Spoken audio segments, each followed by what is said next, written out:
Hello everyone, I'm Little McGriddle, and welcome back to Choice of Broadsides. Yes, I'm still playing from the last episode, but for all you don't know, well, you probably know because I'm still playing because I'm really enjoying this game, and I hope you are too.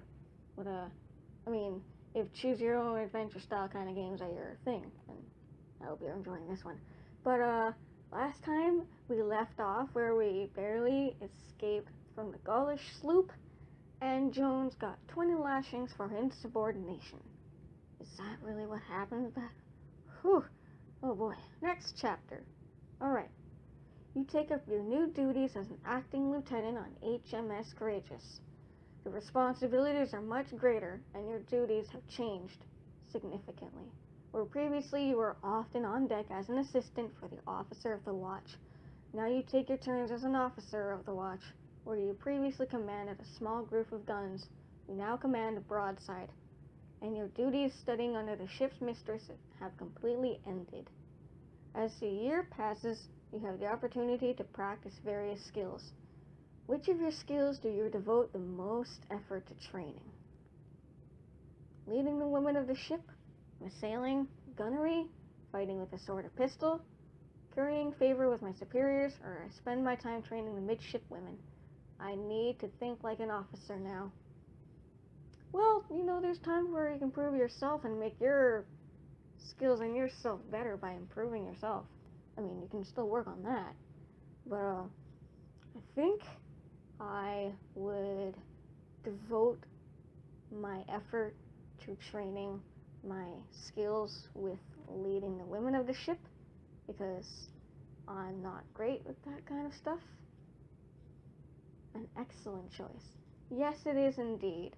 And I need to improve my communication skills because I can't talk to people. I'm actually an introvert. Whenever I talk to people, I look away from them and I never look at anyone when I'm talking to them. Well, you guys are different because I can't actually see you. So, yeah. Sorry. Oh, my eye. Sorry. Finally, it is time for your lieutenant examination. You dress in your finest uniform and head over to a ship of the line, HMS Dreadnought, where a board of captains has convened to examine a plethora of acting lieutenants and midshipwomen on the finer points of naval skill. Those who pass are promoted to lieutenant. Those who fail must spend at least another year at sea before trying again. After an interminable wait, your name is called and you present yourself to the trio of captains. They take a perfunctory look at your papers and then launch into the examination. Captain Fitzroy, a middle-aged captain with a particularly hard cast to her face, begins questioning you on sailing skills. You're the officer of the watch on a square-rigged ship carrying a full spread of sail. The wind is strong and steady. The barometer drops suddenly. What do you do? Well, crap, I don't actually know. You stammer for a while. Finally, one of the other captain cuts in. The correct answer is to reef sail. Falling pressure makes bad weather likely, and you do not want a full spread of sail in a squall. She then launches into another question that you stumble through.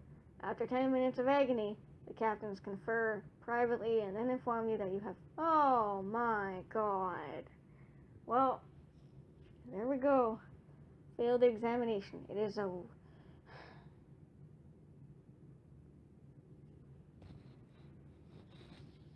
Well, shit.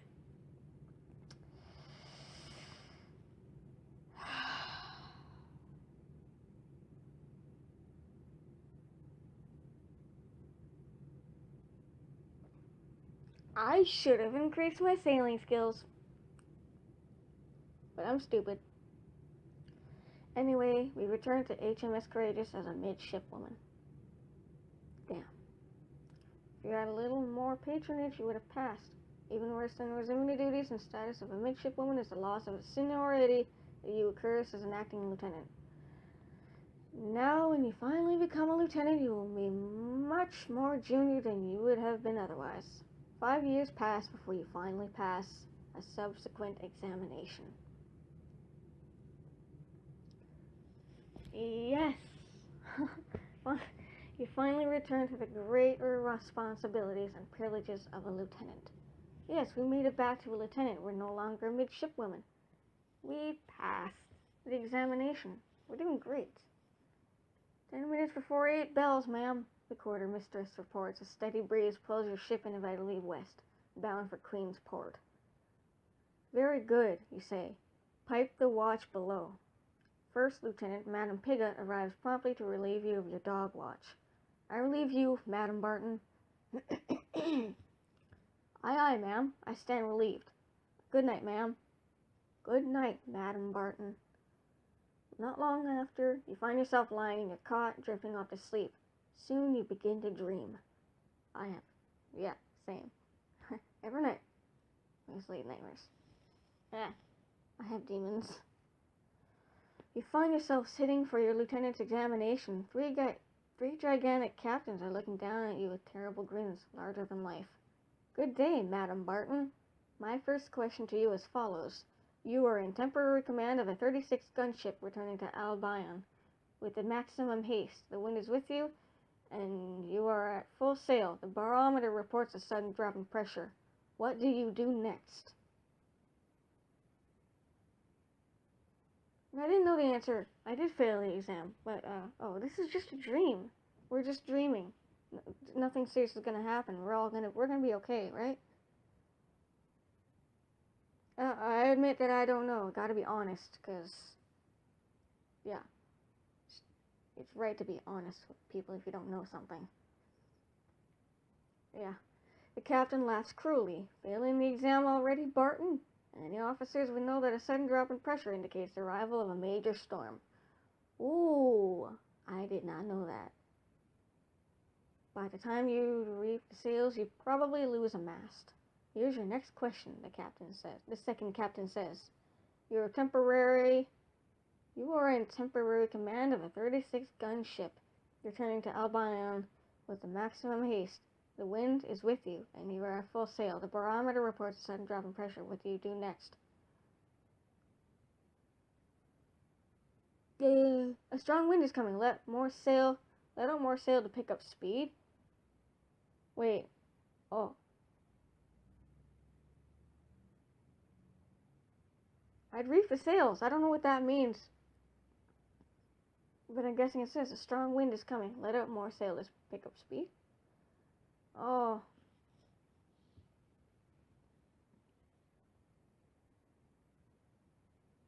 Furl the sail. Oh, I should have clicked it. None of the answers were correct. Oh my god. I am an ass. Even the most novice sea woman would know that a drop in barometric pressure means an oncoming squall. You should have chosen to furl the sail. This is your final question, the third captain says, disapprovingly. You are in temporary command. LOL. This is the same question. I'm not going to read it. I'm just going to go with, a storm is coming. Furl the sail to avoid disaster. Ooh, this is an intense dream. I mean, look. It's like going through our minds and it won't leave us alone. A storm is coming. Furl the sail to avoid disaster. A storm is coming. Furl the sail to avoid disaster. A storm is coming. Furl the sail to avoid disaster. A storm is coming. Furl the sail to avoid disaster. Oh, this is terrible.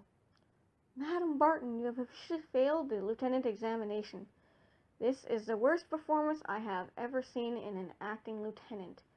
Furthermore, it is the unanimous agreement of the examination board that you shall be disrated and pressed into service as an ordinary sailor. Good day, Madame Barton. You awake with a start. Jesus, that must have been some dream. Drowsily, you can hear PIGOT call the watch. It's midnight. Your ship is heaving erratically. As you yawn deeply, your ears pop. The pressure has changed.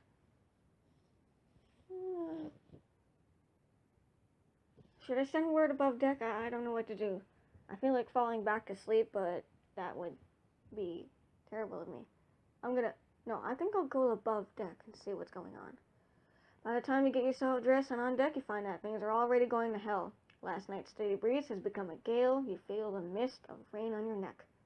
Madame Barton, says PIGOT, greeting you formally. It's hard to see clearly, but you think you can spy Jones up in the riggings, along with 2 other women. Tell PIGOT to furl sail. Politely bring up the weather and ask what she suggests. Or go back to bed. No, I'm not going to go back to bed. This is my duty. I'm going to tell PIGOT to unfurl the sail. To furl the sail, sorry. I wouldn't go back to bed. That's not responsible. No, you can't just tell PIGOT what to do. She's a commanding officer.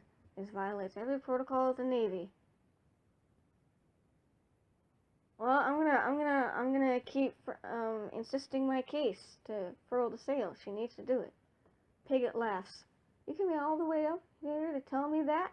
I've already got the women furling the sail. What do you take me for? Thanks. Just at that moment, Captain Kent appears from her cabin. Captain on deck! Yells PIGOT. Just then, Jones falls from the riggings of the mizzen mast. Another sailor reaches out to catch her. The wind shrieks and the ship groans and leans precipitously. You hear a pop as someone's arm dislocates. Ugh, crap, there goes their arm. Before anyone can say a word, both sailors fall onto the deck, one of them killed instantly on impact. The captain takes over from here. Shit. Well,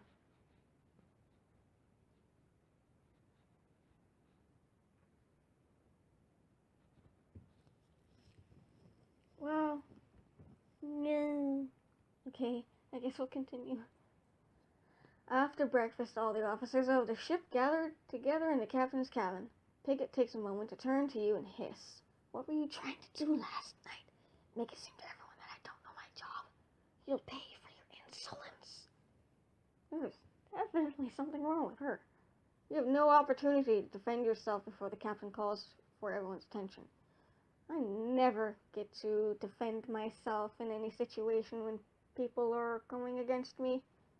I just know I'm not shy. It's just that everyone's bigger than me and they're smarter. Sorry, enough problems about my life. My question for you, Madam PIGOT, the captain says, is why were there still women on the riggings when the storm arrived? I could see from the on deck that Mistress's mate Jones hadn't reefed the sail correctly, replies PIGOT. So I ordered the women to return aloft to secure it properly. The captain counters. Jones says that you gave the order to reef the sail too late, and that she and Wilson were already under heavy weather. Yes, it was her fault because she didn't say it in time. You know, guys, I think there's something wrong with PIGOT. She seems like a shady character to me. I don't know. With all due respect, ma'am, Jones is an insubordinate and unskilled mistress's mate. I'm not surprised she has invented an excuse. I gave the order when it was needed. Well, I'm supporting Jones in this matter. Ma'am, you interject. May I ask a question? Certainly, PIGOT replies nervously. The storm arrived quickly as you said. How and when did you know that the sails needed to be reefed? Madam Barton, you must be quite inexperienced to have such a question. I knew the sails had to be reefed immediately when the wind picked up and the rain set in. And not when the barometric pressure dropped? Asked the captain. Oh, shots fired. There's a brief silence as everyone in the room realizes that PIGOT has just admitted to a serious blunder. She turns red with rage and embarrassment. I gave the order at the right time, she insists, banging her fists on the table. I demand that Jones be flogged for her error reefing the sails. I'm sure she did the best she could under the circumstances you suggest. Oh, sorry, no. That's me. I suggested that I'm sure she did the best she could under the circumstances. But her best was simply not good enough, and now 2 women are dead. The captain is silent for a moment, then says, Madam PIGOT, I will not mention you by name in my report on this to the Admiralty, but I will remember this as I prepare future reports. As for Jones, the boatswain will administer 20 lashes under Madam PIGOT's supervision. Oh my God. No, stop with the 20 lashings. Oh my God, she has enough. Cringe. Bryce pipes up. Jones is still under the care of Dr. Miller. Very well, her punishment will be postponed until such time as Dr. Miller agrees to allow it. You are dismissed. Why? Once you're both out of earshot, PIGOT leans in to whisper to you. Mark my words, Barton. Your career in the Navy is well and truly finished. Screw you, bitch! As soon as she's able to walk, Jones is laid out for 20 lashes. God damn it, Pigot, I hate you so much. She is so not my favorite character right now. Pigot has the bosun beat her as hard as she can. She immediately returned to the surgeon's care. Oh my god, wait, no. It wasn't her fault. She didn't... Whatever. Later that night, a midshipwoman wakes you from very deep sleep. Madam Pigot's compliments, ma'am. And she's passing the word for you. Because she's senior to you, you have no choice but to report when she sends for you. You stagger out of bed, quickly pull on your uniform, and make your way to the deck where Madam Pigot awaits you with a nasty smile.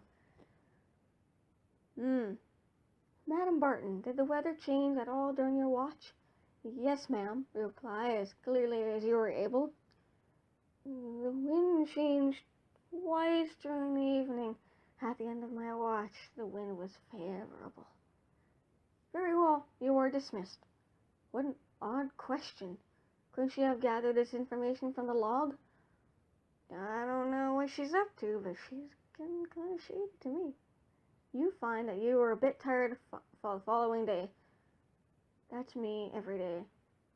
I don't know why, but yeah. You find it difficult to avoid yawning disrespectfully, but you were in the Royal Navy. You can manage it. Yes, I can. Stay strong. But 2 days later, Pigot wakes you up again in the middle of your sleep cycle. How many times did you throw the chip log to measure speed, she asks. 3 times, ma'am. 3 times, ma'am. You slur. Come again, Madam Barton? Ma'am, I said 3 times. I see, Madam Barton. In my opinion, you appear to be inebriated with rum. You bitch. Oh, I see what she's trying to do. She's trying to get me in trouble. Ma'am. No, ma'am. It's almost 3 bells. You're exhausted, but you're not drunk. Oh, yes, I'm exhausted, but I'm not drunk. Why would I be drunk? I don't drink. I don't think I can drink. I haven't tried, but I'm pretty sure I don't. Well, I'll see to it that this won't happen again. You're not to have another drop of rum until my order. Is that clear? Aye, aye, ma'am. You are dismissed, Madam Barton. Pigot wakes you again 3 days later to ask whether the captain gave you any standing orders that she should be aware of the next watch standing officer. And again 2 days after that. Oh my god, Pigot, you need to frickin' chill. Am I right, guys? Madam Pigot awaits you at least once every 2 or 3 days for the next 3 weeks. Sometimes she takes the opportunity to lecture for an hour on the importance of respect and good discipline on a ship. She's doing everything in her authority to make your life hell. Well, you're doing great, so just fudge off, man. The following evening, you catch yourself nearly falling asleep on duty, an offense punishable by death. Oh, that's what Pigot's trying to do. She's trying to kill me, isn't she? Complain directly to the captain. Tough it out. No, I'm not going to tough it out. I can't do that. Not if I'm falling asleep, because if I do that, I'll probably end up dead. So, I'm going to complain directly to the captain and tell him what. Madam Barton, are you asking me to violate the chain of command? You hesitate before answering the captain's question. She continues, according to Madam Pigot, you've been giving her incomplete reports. Ma'am, I'm not asking you a question, Madam Barton. I'm well aware of Madam Pigot's behavior. You won't be the first junior officer who shares a grudge with her. But as long as she acts within her authority, I will not act to usurp it. Yes, ma'am. On my ship, the officers are to behave as grown adults. You are a lieutenant now, Madam Barton. You are not a child who can come running to Mommy when you have a problem. Aye, ma'am. I'm not apologizing to Pigot, but I'm going to toughen it out because I'm a big girl and I'm not a child. The next night, Pigot wakes you again at 3 bells. The following afternoon, you catch yourself dozing during duty. It couldn't have been more than a few seconds. No one appears to have noticed this time. I don't know, do you want another chapter? I think it's good for another chapter because I actually don't want to stop. I'm enjoying this very much. I hope you guys are too, because this is a really cool story. As you head below deck, you see a handful of sailors whispering together. As soon as they catch sight of you, they stop abruptly and go their separate ways. What do you think they were whispering about? Well, they caught sight of me. Maybe they're... Oh, God. Oh, mutiny. Oh, God. It's like Captain Jack Sparrow. And... Oh, they planning some mutiny. Aye, they be planning some mutiny, sir. What do you plan to do about it? Loudly ask what they are whispering about. Pull one of them aside to ask what they were whispering about. Tell someone about the whispering. I think I'll tell someone. I don't know. What do you want to tell? PIGOT? Well, she won't care because she's probably against me. I don't know. Tell Bryce. I think I'm gonna... Maybe, should I talk to it? Should I talk about it to all the officers? Yeah, I think so. I'm gonna do that. Discuss it with all of the officers. Smoke and Oakham! Do you really think it's mutiny? Asked the captain. Yes, ma'am. Yes, I do, ma'am. Tell us their names. This instant. I'll have them hanged, blurts out PIGOT. Oh, yes. Okay, she cares about that, but... okay. But you can't be sure. It's just a few whispers in your suspicions, ventures Bryce. You're a good person. Captain shakes her head. Keep an eye out for suspicious behavior. If you're right, we've got a royal mess on our hands. Captain PIGOT continues. With all due respect, the captain interrupts. Madam PIGOT, I advise you not to finish that sentence. Aye, ma'am. A few days later, another major storm hits.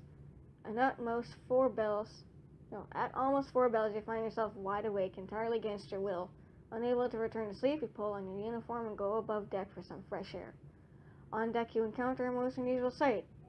The sky is pouring. Whoa. Okay, ignore this, guys.